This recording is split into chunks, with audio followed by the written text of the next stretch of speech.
Hawker দিয়ে আপনি রাস্তা বন্ধ করে রাখবেন আর আম করে দিয়ে দেবেন এয়ার ক্যামেরার আওতায় দিনে একটা মামলা। সরকার আসার পরে যে নিয়ম নীতি চালু করছে আমাদের মনে হচ্ছে আমরা আরও মাটির নীতি চলে যেতেছি। আমরা সাধারণ জনগণ যারা আছি আমাদের আসলে কিছু বলার মতো বাক শক্তি মনে হয় আমাদের নাই, এখন আমরা ওটা হারাই ফেলছি।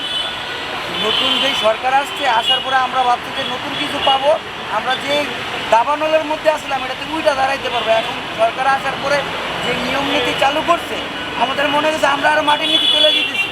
এখন আমরা মরণ ছাড়ার কোনো উপায় আমরা দেখতেছি না।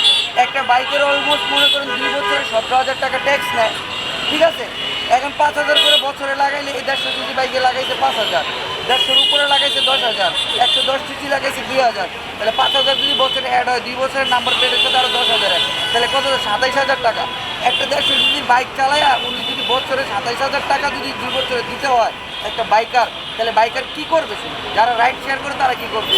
যারা পার্সোনাল ইউজ করে, ব্যবসা ক্ষেত্রে যারা ইউজ করে তাদের ঠিক আছে, আমরা কী করবো? আমার কি কিছু করার জায়গা আছে? আমার বলার মতো কোনো জায়গা নাই। নতুন করে এআই ক্যামেরা বসানো হয়েছে, এটা তো আরো বুকি মেরে দিছে। খারাপ করে বলে গেলাম, এটা তো আরো বুকি মেরে সারা। আমগো দেশের মধ্যে আপনি এআই ক্যামেরা কেন আম করে দিবেন? হকার দিয়ে আপনি রাস্তা বন্ধ করে রাখবেন আর আম করে দিয়ে দিবেন এআই ক্যামেরার আওতায় দিনে একটা মামলা। আপনার এই যে অটো রিক্সা, ব্যাটারি চালিত রিক্সা যেগুলো চলে এগুলোর কি কোনো ট্যাক্স আছে? রাস্তায় চলতেছে ওরা ওর কোনো ট্যাক্স নাই। অটোওয়ালা প্রাইভেট কারওয়ালার, বাসের ড্রাইভারের, হুন্ডাওয়ালার কথা হুক মিয়া। অটোওয়ালার কি আছে? ব্যাটারি চালিত গাড়ি ড্রাইভারের কোনো রাইট আছে? হুক মিয়া কর।